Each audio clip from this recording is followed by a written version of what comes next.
नमस्कार भक्त हो सर्वांना श्री स्वामी समर्थ। तुम्हाला माहिती आहे का, आपल्या हिंदू धर्मात काही अशा तिथी आहेत ज्या फक्त कॅलेंडरवरील दिवस नसतात, तर ते आपल्या नशिबाशी थेट जोडलेल्या असतात। त्यापैकीच एक अत्यंत शक्तिशाली, पुण्यदायी आणि चमत्कारिक तिथी म्हणजे अधिक मासात येणारी सोमवती अमावस्या। सोमवती अमावस्या म्हणजे काय, तर जेव्हा अमावस्या म्हणजे पूर्ण अंधाराची रात्र सोमवारच्या दिवशी येते तेव्हा तिला सोमवती अमावस्या म्हणतात। आणि जेव्हा ही तिथी अधिक मासात येते तेव्हा तिचं महत्त्व अनेक पटींनी वाढतं, कारण अधिक मास हा भगवान विष्णूंना समर्पित असतो। यालाच पुरुषोत्तम मास असेही म्हटलं जातं। असं मानलं जातं की या काळात केलेले प्रत्येक पुण्य, प्रत्येक जप, प्रत्येक दान हे अनेक पटींनी वाढून आपल्याला परत मिळतं। आणि म्हणूनच अधिक मासातील सोमवती अमावस्या ही आयुष्य बदलण्याची सुवर्ण संधी मानली जाते। या दिवशी विशेषतः पितरांना तर्पण केलं जातं, कारण अमावस्या ही पितरांची तिथी मानली जाते। आपल्या पूर्वजांच्या आत्म्याला शांती मिळावी, त्यांची कृपा आपल्या घरावर राहावी यासाठी या दिवशी श्राद्ध, तर्पण आणि दान केलं जातं। पण या दिवसाचं आणखी एक अत्यंत महत्त्वाचं वैशिष्ट्य म्हणजे विवाहित स्त्रिया या दिवशी व्रत करतात। आपल्या पतीच्या दीर्घायुष्यासाठी, सुखी संसारासाठी आणि अखंड सौभाग्यासाठी। सकाळी लवकर उठून स्नान केलं जातं। शक्य असल्यास नदी, तलाव किंवा तीर्थस्थळी जाऊन स्नान केलं जातं, कारण या दिवशी पवित्र स्नानाला विशेष महत्त्व आहे।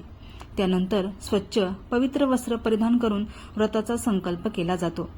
यानंतर सर्वात महत्त्वाची पूजा केली जाते, ती म्हणजे पिंपळाच्या झाडाची पूजा।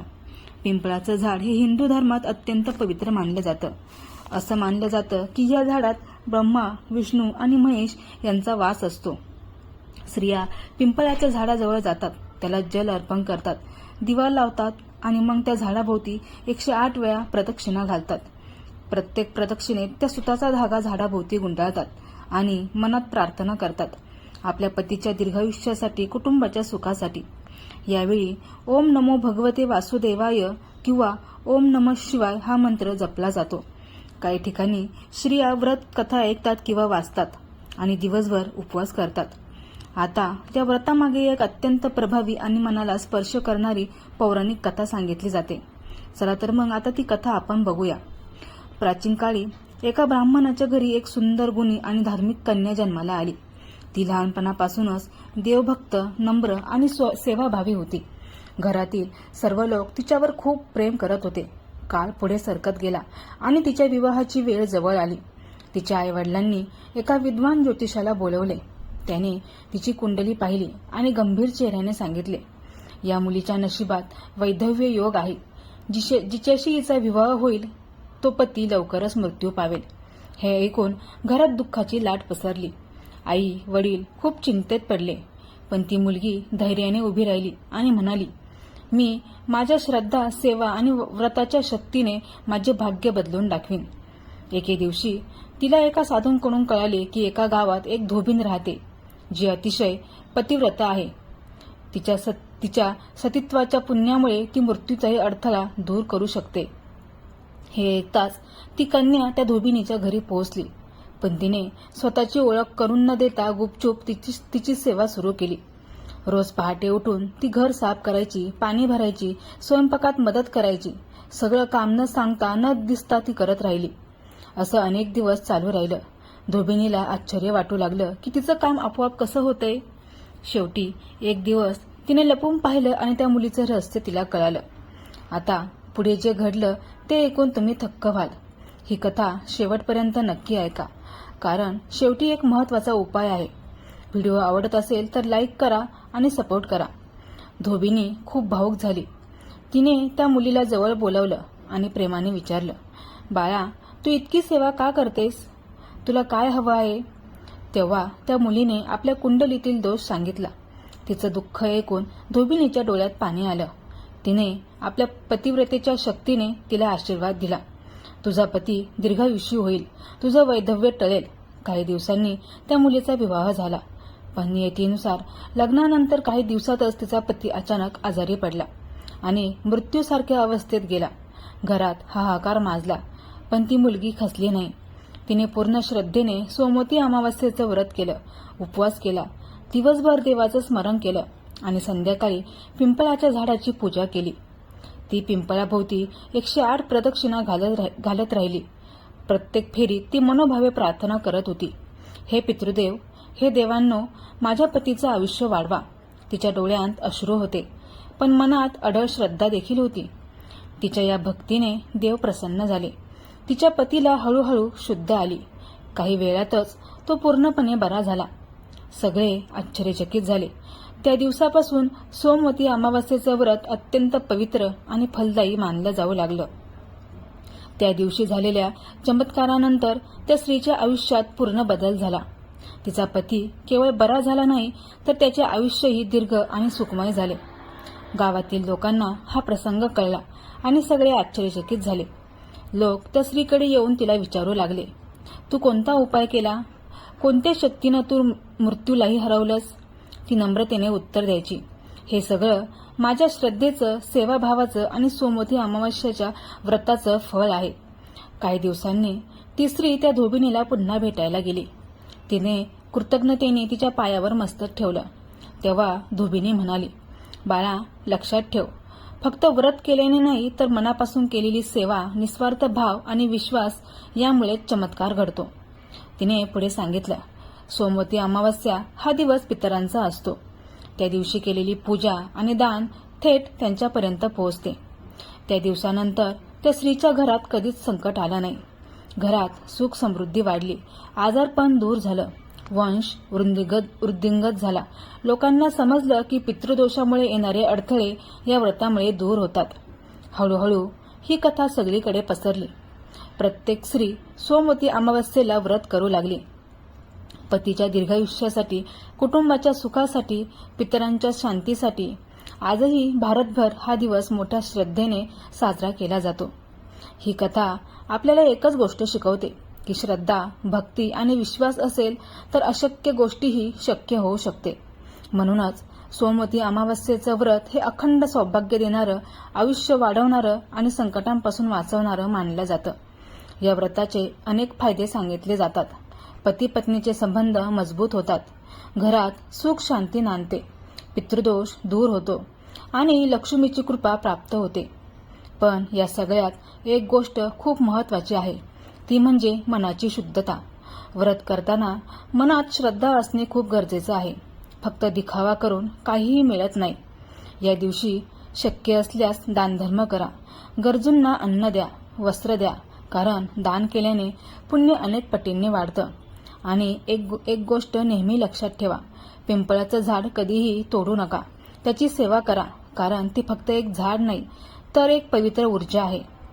जर तुम्हीही तुमच्या कुटुंबासाठी सुख, शांती आणि समृद्धी हवी असेल, तुमच्या पतीचं आयुष्य दीर्घ असावं असं वाटत असेल आणि पितरांची कृपा तुमच्यावर कायम राहावी असं वाटत असेल, तर अधिक मासातील सोमवती अमावास्येचं व्रत नक्की करा. आता अधिक मासातील सोमवती अमावास्येचं गुप्त रहस्य आपण बघूया. तुम्ही कधी विचार केलाय की आपल्या ऋषींनी, आपल्या पूर्वजांनी काही विशिष्ट दिवसांनाच इतकं महत्त्व का दिलं असेल?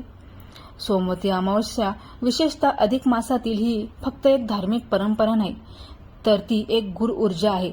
एक अशी संधी आहे ज्या दिवशी आपण आपल्या आयुष्याची दिशा बदलू शकतो. अमावस्या म्हणजे पूर्ण अंधार. आकाशात चंद्र नसतो आणि हा अंधार फक्त बाहेरच नाही, तर तो आपल्या मनातही असतो. आपल्यात भीती, चिंता, दुःख, नकारात्मक विचार हे सगळं त्या अंधाराचं प्रतीक आहे. पण इथेच एक रहस्य लपलेलं आहे. अंधार जितका गडद तितकीच प्रकाशाची सुरुवात जवळ असते.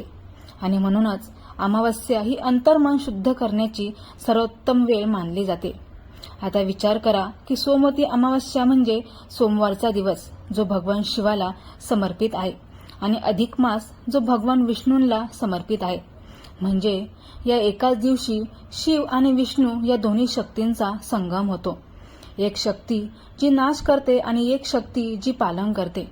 हीच ती वेळ असते जेव्हा आपण आपल्या जुन्या दुःखांना, पापांना, नकारात्मक ऊर्जेला संपवू शकतो आणि नवीन सकारात्मक शांत आयुष्याची सुरुवात करू शकतो. आता तुम्हाला अजून एक गुप्त गोष्ट सांगते. पिंपळाचं झाड ज्याची आपण पूजा करतो ते फक्त एक झाड नाही. शास्त्रांनुसार त्यात ब्रह्मा, विष्णू आणि महेश यांचा वास असतो. पण आधुनिक विज्ञान काय सांगतं तर पिंपळ हे एक असं झाड आहे जे 24 तास ऑक्सिजन देतं, म्हणजेच ते जीवन देतं. जेव्हा आपण त्या झाडाभोवती 108 वेळा प्रदक्षिणा घालतो तेव्हा आपण फक्त पूजा करत नसतो, तर आपण आपल्या शरीरात मनात सकारात्मक ऊर्जा भरत असतो. 108 हा आकडाही काही साधा नाही. हिंदू धर्मात 108 हा एक पूर्णता दर्शवणारा अंक आहे.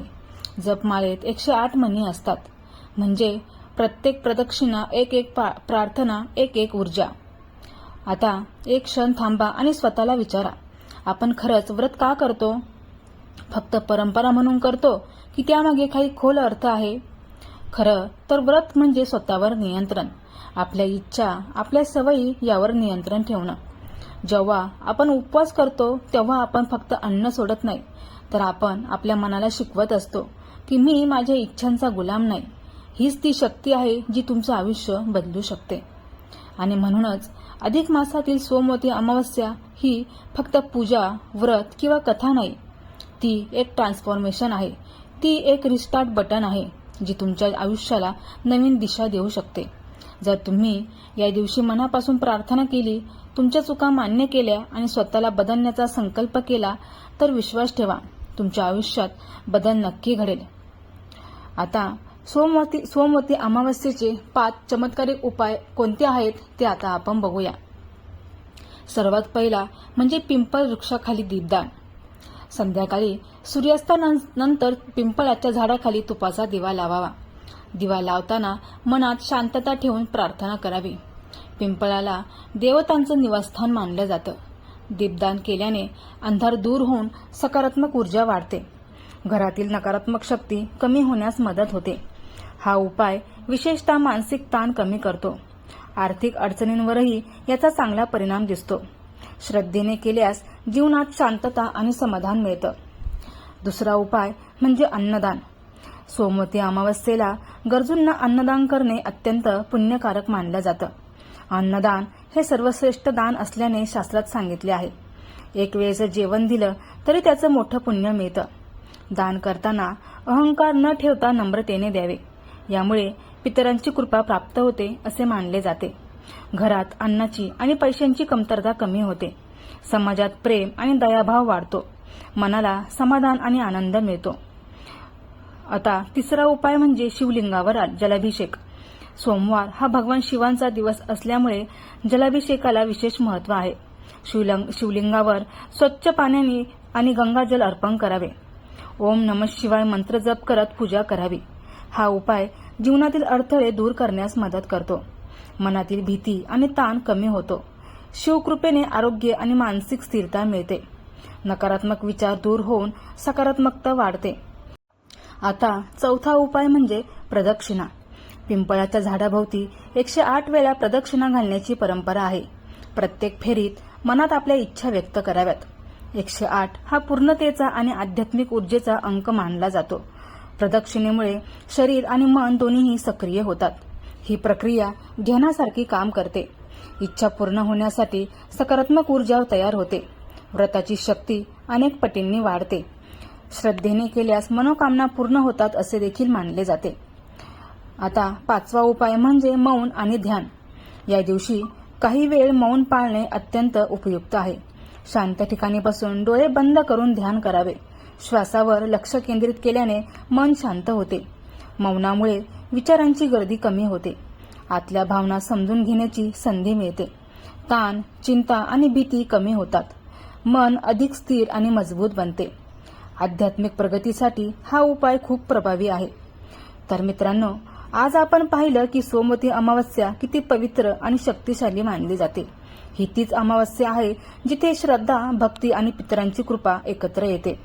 या दिवशी केलेलं प्रत्येक पुण्यकर्म फक्त आजसाठी नाही तर पुढील अनेक पिढ्यांसाठी शुभ फल देतं असं मानलं जातं. वटवृक्षाची पूजा असो, पितरांसाठी तर्पण असो किंवा मनापासून केलेला जप असो, या सगळ्याचा परिणाम आपल्या जीवनात सकारात्मक ऊर्जा निर्माण करतो. आजच्या या पवित्र दिवशी तुम्ही एक छोटं काम नक्की करा.